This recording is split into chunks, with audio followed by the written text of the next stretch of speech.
Samuel McCreary needed a cook for his failing ranch, but when desperate knocking shattered the winter silence, he found a shivering black woman with a newborn instead.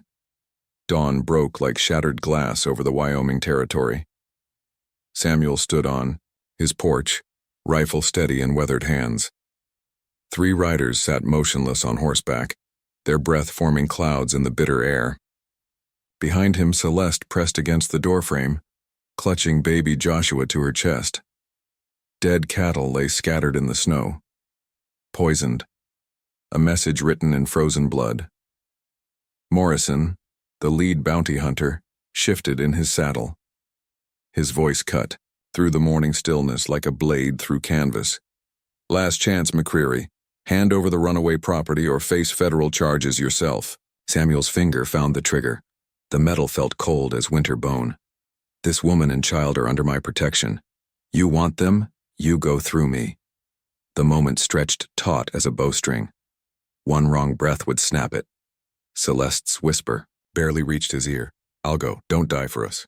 Samuel never lowered the rifle. Nobody's going anywhere. Time froze. The wind died. Even baby Joshua stopped his fussing.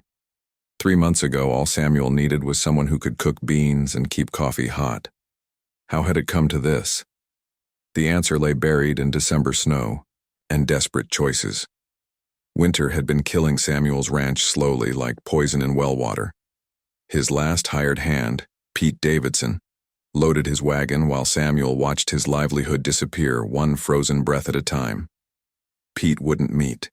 His eyes. "Sam, you can't pay me. Cattle are sick, supplies are low, and you're talking to yourself more than me." Samuel's hands hung empty at his sides. "Just until spring, I'll find the money." "Find yourself a cook and a prayer, you'll need both." The wagon disappeared into gray distance. Samuel stood alone with dying cattle and silence that pressed against his ears like deep water. He rode to town through wind that cut like broken glass. Posted a notice on the general store wall with shaking fingers. Cook wanted. Room, board, small wage.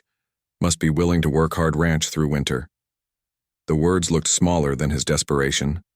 That night, the blizzard came howling down from the mountains like all the world's grief made manifest. Samuel, huddled by his fire, listening to wind tear at the roof. His coffee had gone cold hours ago. The pounding on his door came sudden and desperate, fists against wood like heartbeats against ribs. Samuel grabbed his rifle, opened the door expecting trouble. Found something that broke his heart instead. A black woman stood in his doorway, half frozen and swaying on her feet. Snow clung to her dark coat like scattered prayers.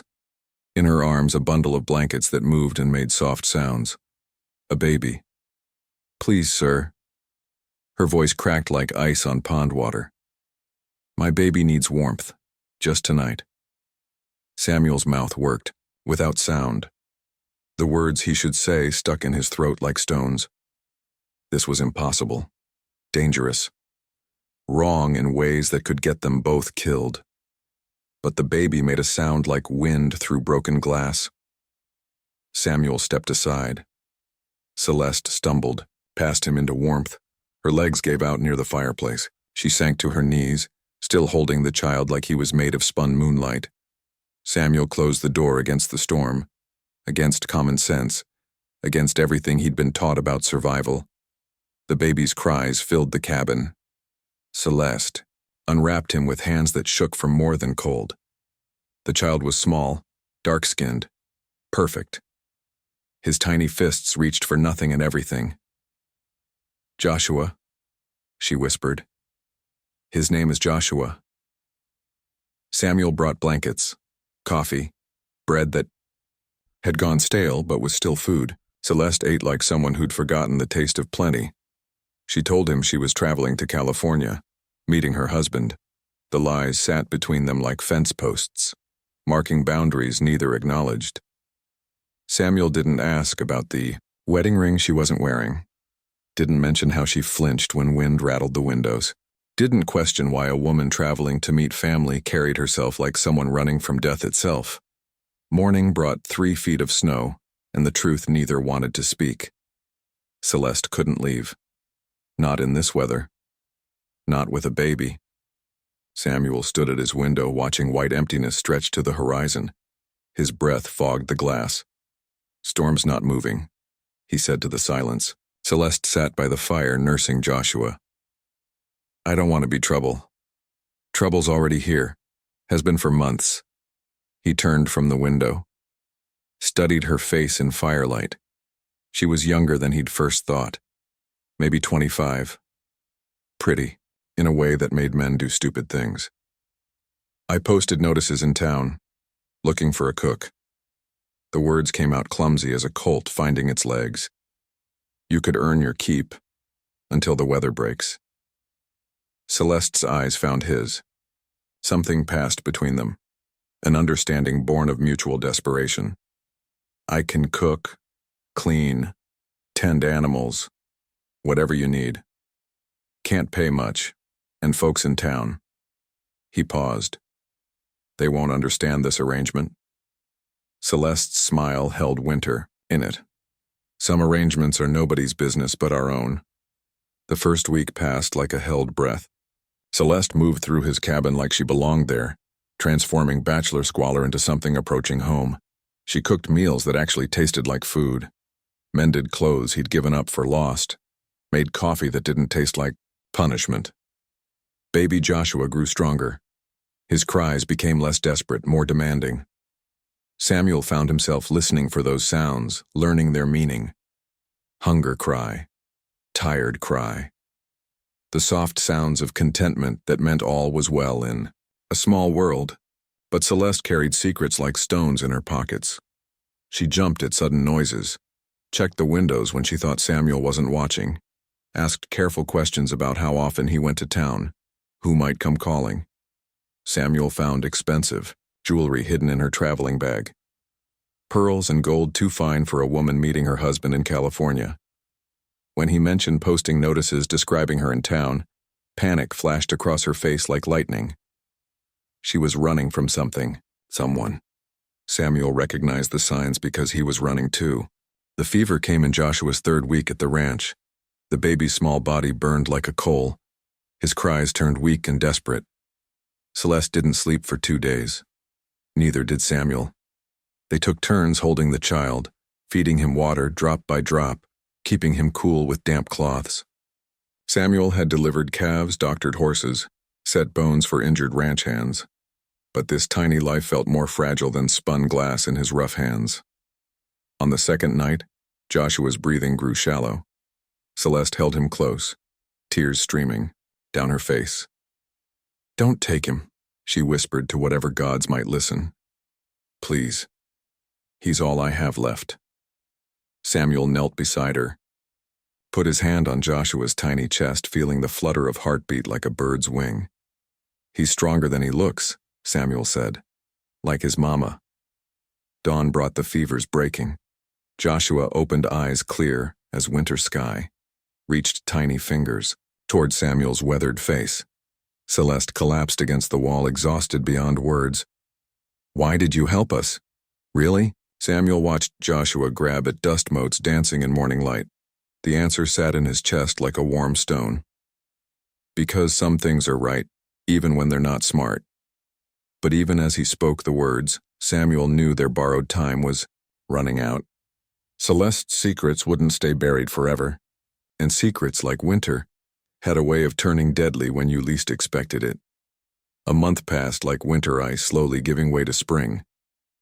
The ranch found its rhythm under Celeste's quiet hands.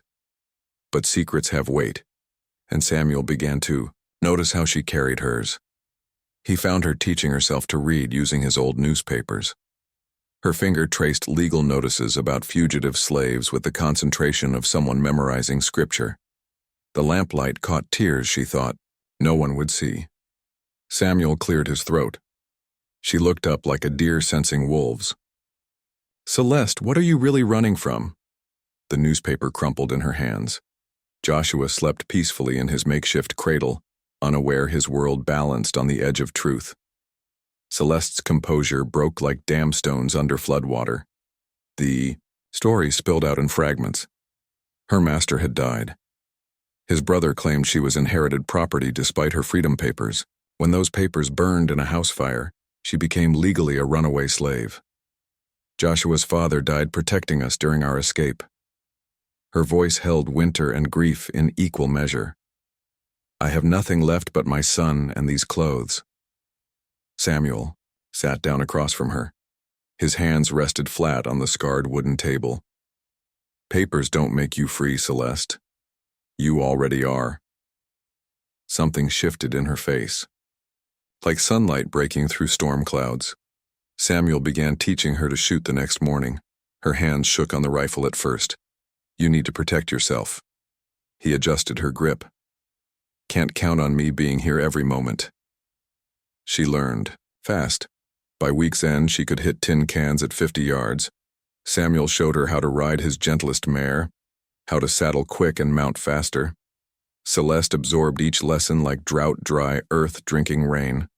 Her folk remedies saved his, remaining cattle when they took sick.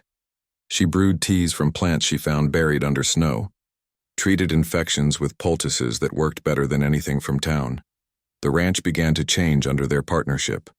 Samuel's cabin transformed from bachelor shelter into something approaching home. Meals appeared at regular times. Clothes got mended. The endless small repairs that kept a place running got done without Samuel having to think about them. Baby Joshua grew stronger each day.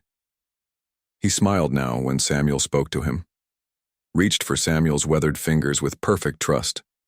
Samuel carved wooden toys during long evenings. A horse, a cow. Simple things that made Joshua laugh. The sound filled empty spaces Samuel hadn't known existed in his chest, but the outside world pressed against their fragile peace like wolves circling a fire. Sheriff Dutch Hamilton rode out on a gray February morning. His face carried news Samuel didn't want to hear. Sam, your household is attracting attention. Bounty hunters been asking questions in neighboring counties. Samuel's coffee turned bitter in his mouth. What kind of questions? The kind that get people hurt. Hamilton's eyes found Celeste through the window. She was hanging laundry, Joshua, sleeping in a basket at her feet. Word is there's substantial money involved. Samuel set down his cup with deliberate care. This woman and child are under my protection. Your protection won't stop federal law. After Hamilton left, Samuel found Celeste sitting by Joshua's cradle.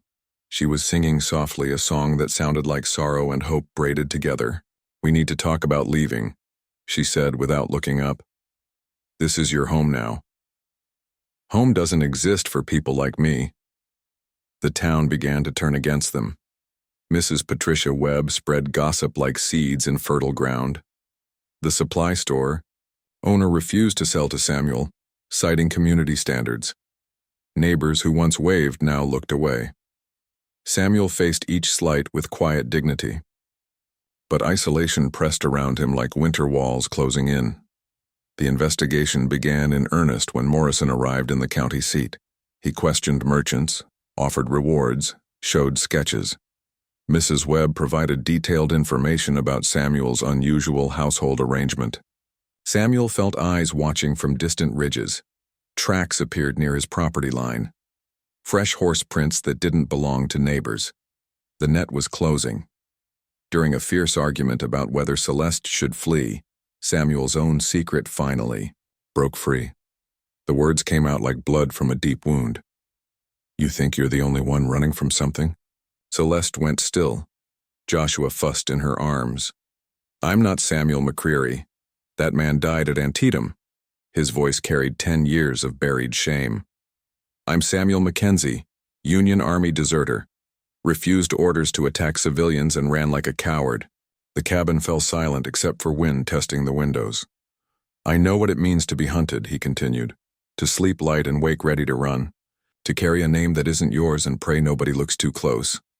Celeste shifted Joshua to one arm, reached across the space between them. Her fingers found Samuel's weathered hand. We're both ghosts trying to become real again. Samuel turned, his palm up. Let her fingers intertwine with his. Maybe that's why we found each other. The revelation changed everything and nothing. They were still trapped, still hunted, but no longer alone in the weight of secrets. That night, Samuel taught Celeste to clean and load the rifle properly, showed her where he kept ammunition, explained the escape routes he'd mapped through the mountains. "If they come when I'm not here," he said, "you take Joshua and run. Don't look back." "And leave you? I'm not worth dying for." Celeste's eyes held firelight and something fiercer. "That's not your choice to make." Morrison's men made their first appearance 3 days later, distant figures on horseback, watching the ranch through field glasses. They didn't approach, didn't need to. The message was clear. "We know where you are." Samuel checked his rifle for the 100th time, counted ammunition, calculated how long they could hold out if it came to shooting. Celeste prepared supplies for quick departure, food that would travel, warm clothes for Joshua, the few precious things that mattered enough to carry.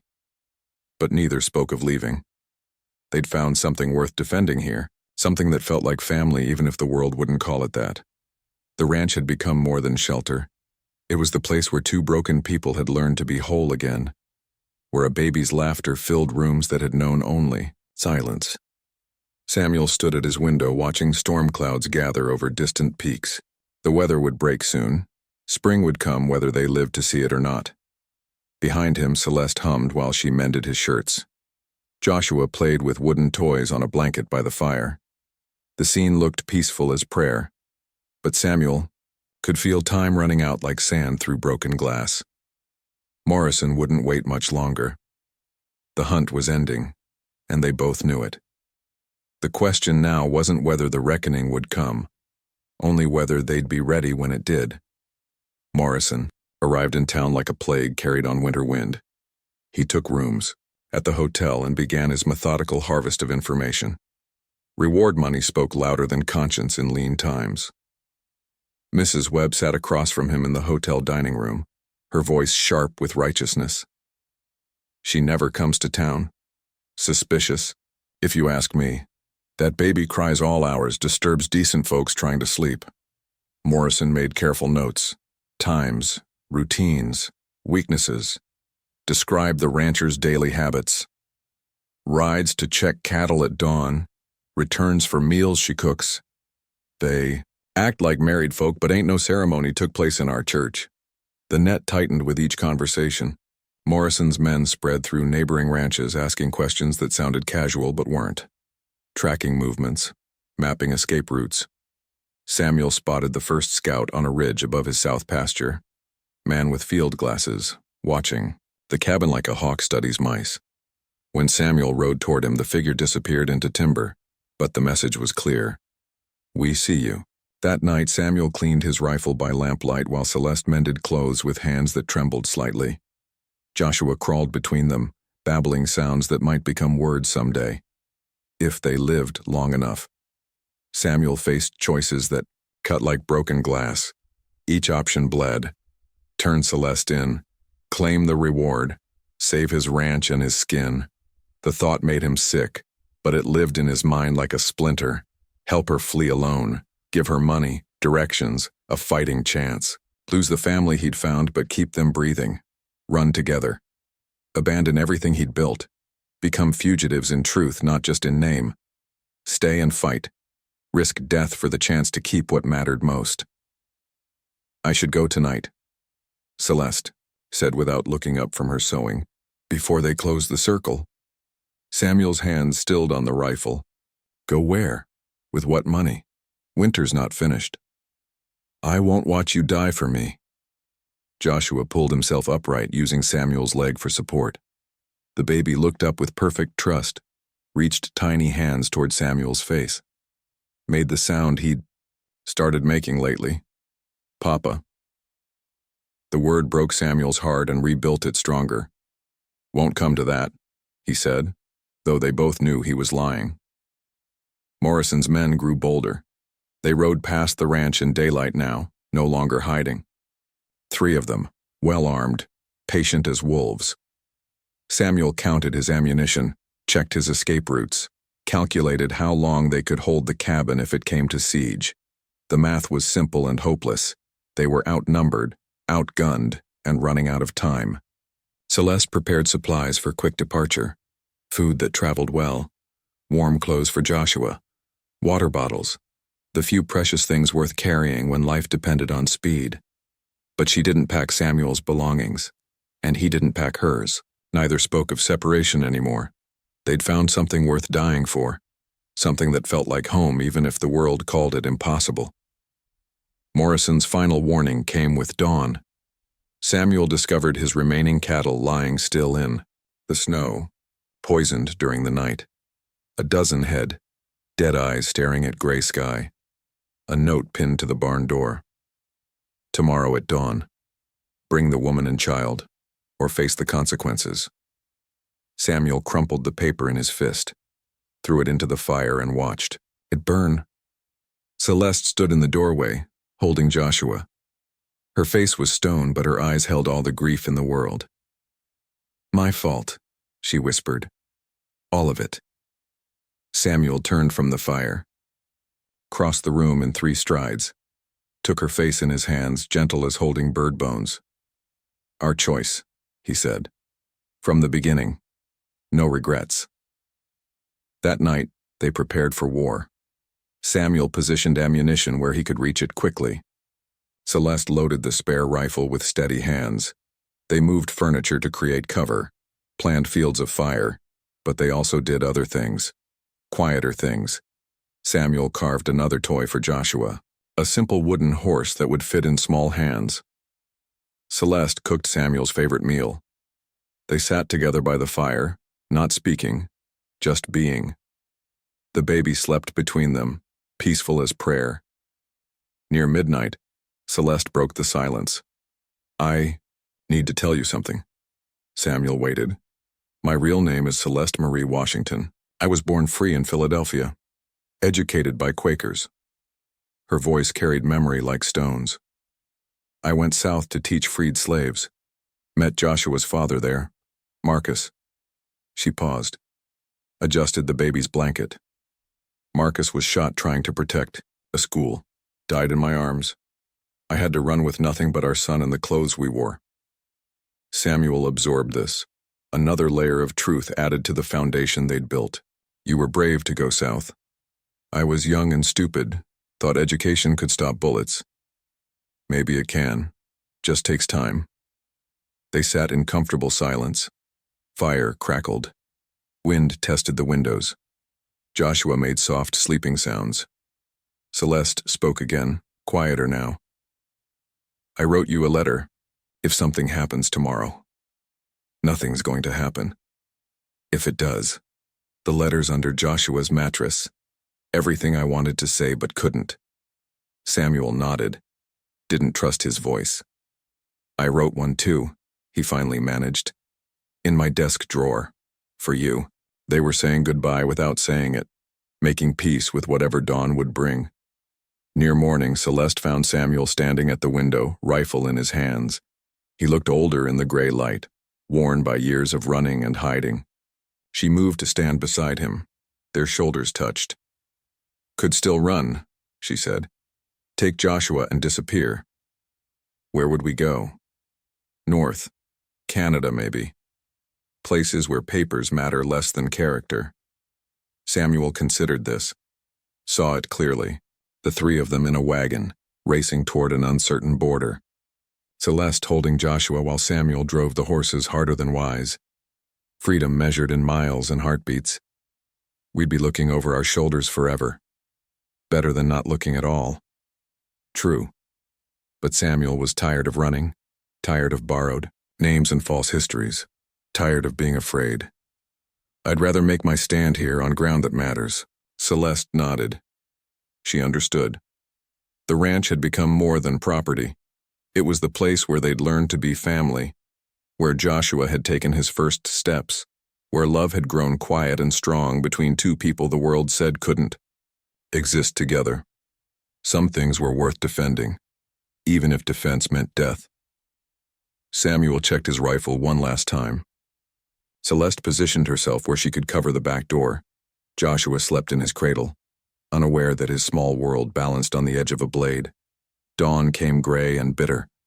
Hoofbeats drummed against frozen ground. 3 riders appeared. Through morning mist, Morrison in the lead, flanked by his men. They stopped 50 yards from the cabin, close enough to talk, far enough to avoid immediate gunfire. Samuel stepped onto his porch, rifle ready but not raised. Celeste stood behind him in the doorway, her own weapon within reach. The standoff had begun. Morrison's voice carried across the cold air like a funeral bell. "Last chance, McCreary.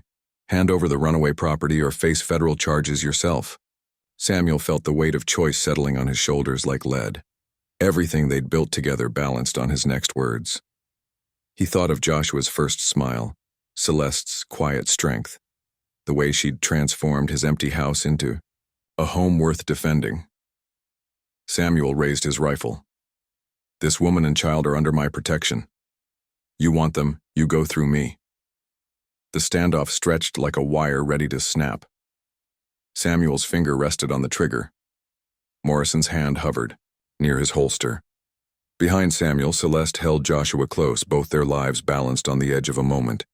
Morrison's eyes were winter ice. "Miss Washington, your former master's estate has legal claim to you and the child. Come quietly, and Mr. McCreary won't face federal charges." Samuel's rifle never wavered. Legal and right aren't the same thing.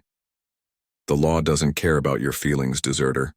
The word hit like a physical blow. Morrison knew everything.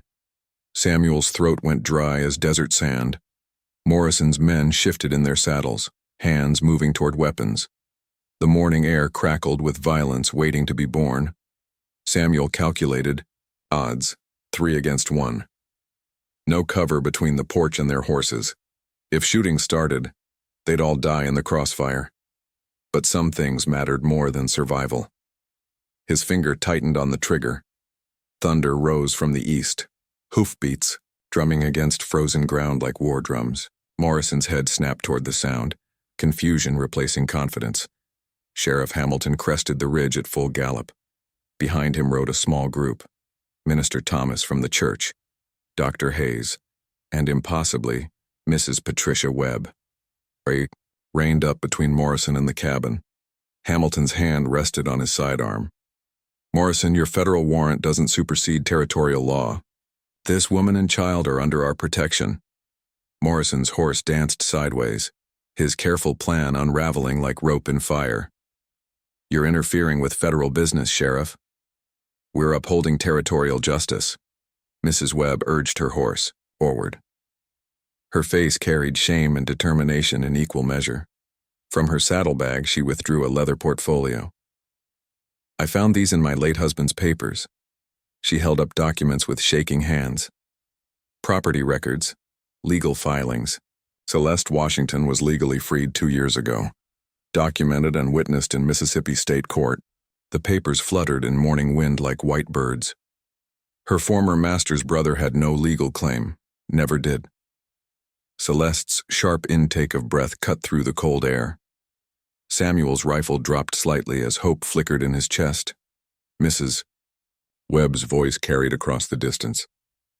"I may not understand your arrangement, Mr. McCreary, but I won't stand by while an innocent family is destroyed." Minister Thomas guided his horse closer. His voice held Sunday morning authority. "We're not interfering with law, Morrison. We're upholding it. This woman committed no crime." Dr. Hayes nodded agreement.